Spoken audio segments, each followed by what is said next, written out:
ఇప్పుడు గతంలో చూసినట్లయితే ఒక పుణ్యస్థలమైన దేవస్థానం తిరుమల దేవస్థానంలోని పరకమణిలోని అతిపెద్ద దొంగతనం జరిగింది. 125 కోట్ల దొంగతనం జరిగింది. కానీ జగన్మోహన్ రెడ్డి దాన్ని చిన్న దొంగతనం అని చెప్పి సమర్థిస్తున్నాడు. ఇది ఏ విధంగా? ఇదైతే మాత్రం హర్షించదగ్గ విషయం అయితే కాదండి. ఎందుకంటే మన హిందుత్వానికి సంబంధించినంత వరకు కూడా వెంకటేశ్వర స్వామి అనేది మాత్రం చాలా భక్తి ప్రబలంతో కలిసి ఉన్నది. అది ప్రతి హిందూ కూడా దాన్ని మాత్రం వ్యతిరేకిస్తున్నారండి. అది హర్షించదగ్గ విషయం అయితే కాదు. మరి వాళ్ళు ఎలా ఏ ఉద్దేశంతో మాట్లాడుతున్నారో కూడా ప్రజలకి అర్థమవుతుంది, అందరికీ తెలుస్తుంది. అది మాత్రం వాళ్ళ విజ్ఞతగా వదిలేస్తున్నారు. జరిగినా కూడా ఒక పెద్ద ఛానల్ అయినా ఒక ఎన్టీవీ, టీవీ9 గానీ, సాక్షి గానీ ఎందుకు దీన్ని ప్రచారం చేస్తున్నారు? ఇదంతా కూడా రాజకీయ లబ్ధేనండి. అదంతా కూడా ప్రజలకు మంచి చేద్దామనే ఉద్దేశం అయితే కాదు. అది నిజంగా ప్రభుత్వం ఏదైతే ప్రభుత్వం ఉన్నదో తప్పు చేస్తే మాత్రం నిజంగా నిలదీయాలి. ఏ ఛానల్ అంటే అవనివ్వండి, రాజకీయ పద్ధంగా మాత్రం వెళ్ళకూడదు ఏ ఛానల్ కూడా.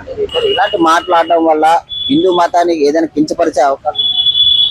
అది హిందూ మతాన్ని అయితే వాళ్ళు కించపరుస్తున్నారు, అదైతే 100% నిజం. కానీ అదైతే ఏమి చేయలేరండి. హిందూ మతాన్ని అయితే ఏమీ చేయలేరు.